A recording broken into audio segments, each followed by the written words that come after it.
Hello, lovely people of the world.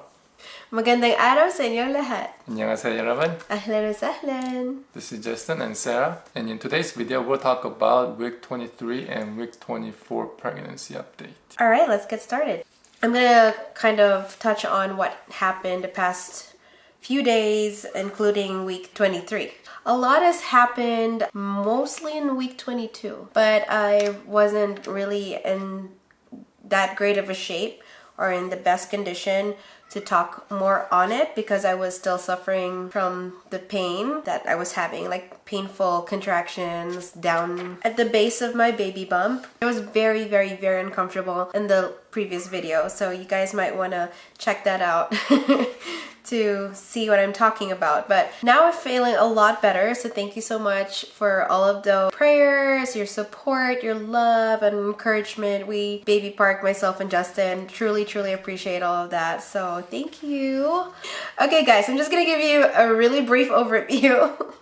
This is tough for me because because I can't do brief. Like, oh my god, I talk in so much detail, and Justin here had to scold me a little, and they were like, can you just give a 30-second overview? See, I already went past the 30-second mark. Anywho, That was 30 seconds just not talking about how long your review is. it's September 9. Actually, it didn't start September 9. Something funny happened on September 9, which is that that was kind of odd for me, but I was like, you know, it's probably just my uterus stretching. So, but I believe, yeah, Justin was starting to get concerned. Then couldn't understand where that was coming from.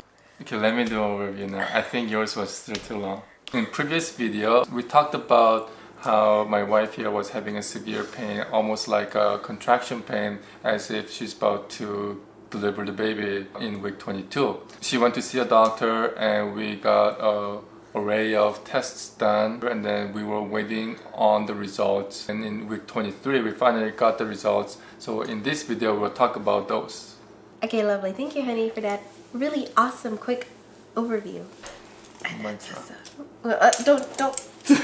He just hit me with a pen, y'all. What happened was we heard back from our doctor the very same day that we had our emergency pelvic ultrasound. I'm just gonna tell you right now that everything looks great. As I'm suspecting still is it could either be possibly a bladder infection that's brewing, because there's no signs of it on the ultrasound, but it could be brewing, or it could also be just your fibroid degenerating. I'm out of breath. Pregnancy.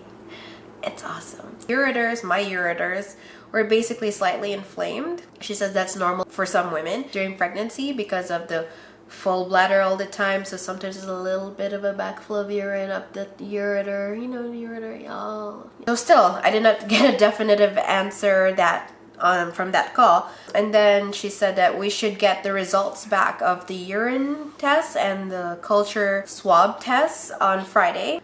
But I didn't hear back from the doctor's office that day. Maybe we'll give them another business day. So we waited till Monday, the Monday that followed. The RN basically told me on Monday, you know, since you're not able to go back to work and you're having contractions still, I spoke to the doctor here, not the same doctor, FYI. I spoke to a doctor here, and she said that you should probably go to the labor and delivery unit of the nearest hospital. And I went like, what? So may I ask why? And she's like, well, she's just concerned that maybe you might be going into preterm labor. So I'm like, preterm, what? No. So I was like, okay, I'll do that. She's like, okay, I'll fax over your documentation and all that. But deep down, I'm like, but the contractions are like not as regular anymore. I mean, sure, they're still excruciating, but not as regular. I was very skeptical. I was like, I don't think I want to go. No, I'm not going. How about if it gets really bad, I'm gonna go. So I told Pumpkin that they wanted me to go there to the labor and delivery room, and he's like, do you want to go to the hospital? I'm like, no.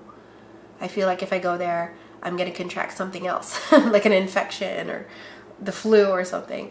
So I said, no, I think I'm fine. I'll let you know when it's really bad. Anyway, it's not affecting baby park. Just coming from a person who works in healthcare. You know what people say about healthcare professionals, especially doctors and nurses? They say we are the most stubborn patients that they could ever experience. For us, it's so easy to just give somebody an injection, give someone their medications. Like, here, take 12, 24 medications at the same time. But when it comes to us, it's like, no, I'm fine. I'm not like you. I'm not sick. Right? So yeah, It's terrible. Maybe I shouldn't have taken up healthcare that way. I would actually listen to my doctor. So I didn't go to the hospital that day. I went to see the OB on a Wednesday with Justin, the RN. She's like, so it looks like on our system that you didn't go to the hospital that Monday. I said, yeah, didn't. She's like, may I ask why? I'm like, because I felt like I was getting better.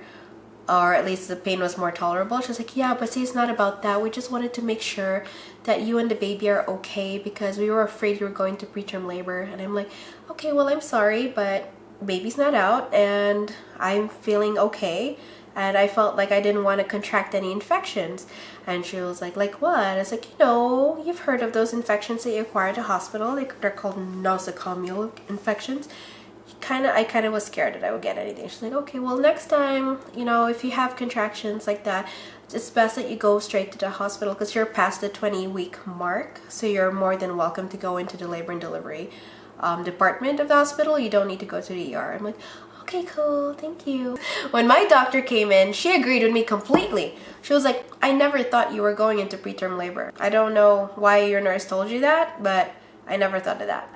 She said the only thing that worried her was that I was suffering so much and that I needed something stronger for the pain. That's all she was worried about. I asked her, I said, so doctor, I haven't heard back from your office about my urine results, my culture swab results from down there. And then she was like, yeah, no, everything looks great. Everything came out negative. You have nothing to worry about. She was like, let me know. I could give you a medical leave so that you could stay on bed rest.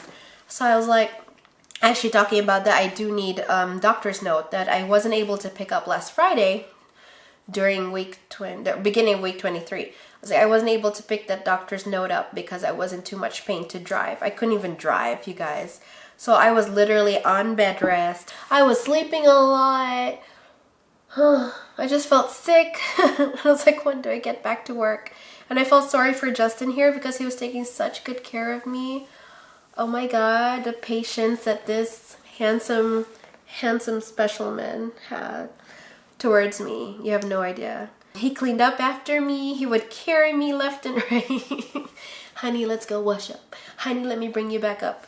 He was helping me so much. I have the best husband in the whole wide world. Oh, by the way, about this medical leave. My doctor was telling me that she could put me in medical leave. And I asked her what that meant. Was it just a few days of sick days? And she's like, no, it's basically that you're going to no longer go back to work until you reach your maternity leave. So I'm not going back to work. So I went like, huh? No. I'm like, doc, can I please try to go back to work, please? And she was like, of course you can if you feel like you're up for it. And right now I feel like you need to be on bed rest until your pain is manageable. So work, oh my goodness, our management at work are so awesome. They're so understanding. They would call me every once in a while to check in on me, and I would tell them, like I'm trying to get back on my feet. And they're like, no, take your time. Don't worry about sick days. Because I'm like, I don't have enough sick days. They're like, don't worry about that. Just rest. And let us know if you're able to come back to work. And I'm like, what the hell? They're actually expecting me not to come back? So anyhow, good news is, what's the date? I went back to work. Yes, when did I go back to work? Let's see. So the medical leave, temporary medical leave, covered me until September 22, which was a Saturday. Unfortunately, I called in September 24 again, the Monday, because I just wasn't feeling, I was still cramping. I did officially go back to work September 25, day before yesterday. So yay! You didn't go to work for 9 days, 9 business days. Was it? Yeah. Damn. Which is like 13 days. I guess I've been out of work for 2 weeks in total. During those times, baby was fine. Baby was kicking a lot and it seems like baby was still healthy. The only problem was my wife was having a lot of abdominal pain. Which I prefer over the other way around where baby is not fine and I'm the one okay. Total weight gain. So for week 23, weeks 22 and 23, my weight was exactly the same. I tipped the scales at 122 pounds, which marked my 10-pound weight gain milestone. So basically, pre-pregnancy, I weighed 112, and now for week 23, I reached 122, which marked my 10-pound weight gain mark. And then for week 24, I weighed 123.4, which is equal to a total weight gain of 11.4 pounds. I hope that's good. I don't want to gain way too much weight that I would have complications in the third trimester of pregnancy. No complications such as, preeclampsia, pregnancy-induced hypertension, gestational diabetes. OMG, you guys, I am so concerned about gestational diabetes, y'all, because we have a family history of diabetes, mom and dad. Although they're both claiming, they're in denial, they're like, we're just borderline, we haven't been diagnosed, but they're taking medications for it. So it's like, yeah, you're diabetic. Because of that, every time that my doctor would check my urine, there would be a trace of sugar, a trace of glucose in it. And she's like, which is fine, nothing to worry about. It's a very tiny amount. I asked my sister, did you ever have a trace of sugar during pregnancy in your urine? And she was like, never. And she failed the glucose screen, the pregnancy glucose screening test. So she was like, yeah, she failed the first one, but the second one, the actual glucose test, she passed that one. So yeah, I'm worried. I'm like, that's what's next. Actually, my doctor asked me to book blood work and urine and that glucose test and screen. Actually, the glucose screen first. To book it along between 24 to 28 weeks along. And I'm really worried because I'm like, oh my goodness, I'm going to fail both tests. I asked my sister what the catch is if I were to test positive for possibly gestational diabetes, and she was like, you will have a specialist assigned to you, so you will actually be seeing a specialist on top of seeing your OB, meaning I'll have to sort of add more appointments onto my schedule. It's bad enough I'm working full time. The last thing I need is another appointment just because I failed the glucose screening test. Wish me luck, you guys. I try to watch my sugar, but honestly this is tough because part of my cravings for weeks 23 and 24, guess what? It's sugar. Chocolate. Ice cream. Chocolate. Did I mention chocolate? Did I mention chocolate yet? I don't think so. Chocolate. So like, I was doing so well up until now, and now that this test is coming around, that's when baby Park here is like, mommy, I want sugar. It's like, no. I'm trying to watch my chocolate, but you guys, it makes baby so happy. How could I say no? What do you think I should do, Annie? Yeah, more chocolate. Eat more chocolate, whatever makes baby happy. Okay, so for those of you, our lovely YouTube supporters and viewers, if you happen to have gone through the same or similar fibroid experience, please post your comments in the comment section below. Share your story with us. We would love, especially me, I would totally appreciate hearing from you guys about your personal experiences with fibroids during pregnancy, as well as what you did to overcome it and what advice you might have for me, because yeah, I am open to any advice and suggestions you guys might have. And thank you guys for watching. Hope this wasn't too much of a drag. Sorry it took so long for us to put it out. I know we're actually behind, aren't we? Yeah, we're behind.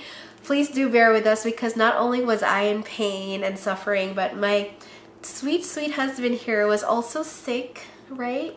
With cold-like symptoms. He calls it the flu. But I call it the man cold. He was sick with the man cold about the same time that I was sick on bed rest. So we kind of had to take turns. I was like, okay, now I'll take care of you. We were a hot mess. Those of you who are requesting to get our PO box address, so this is the PO box address right here. If you feel inclined to send us anything, please feel free to send us whatever you feel like you want to send us, and might open them on video. Yeah, but please also don't feel obligated to send us anything. Like, we just noticed a bunch of you guys asking us, requesting nonstop, please, can we mail you something for the baby, and can we just send you a few cards of encouragement? And I'm like, oh my goodness, I love cards. I love cards, you guys. So even just mailing us cards would be, it would just be the cherry on top for me. Shout out to Shania. Okay, so we would love to give a shout out to Shania, you know who you are, for sending us her version of a video edit compilation of our videos, our YouTube videos. It's so awesome. Honestly, Shania, it made Justin and my hearts melt. our hearts melted. First they swelled up and then they melted. I was like, oh my god. And we just didn't realize how cute we looked together in front of the camera. Not just like, I'm not talking like just talking to you guys, but how in love we looked. We had no idea that that's how we portrayed ourselves. We're like, whoa. It's not just portrayed, it's for real, you guys. Like, seriously. I love him so much. Thank you, Shania, for that video. We really, really appreciate it. We love you guys. Oh, is that a heart? That's a heart. Oh, Baby Spark sends her hi too. There we go. Don't forget to like, subscribe, and comment and share. Did I mention everything? Alright, thanks for watching. Bye.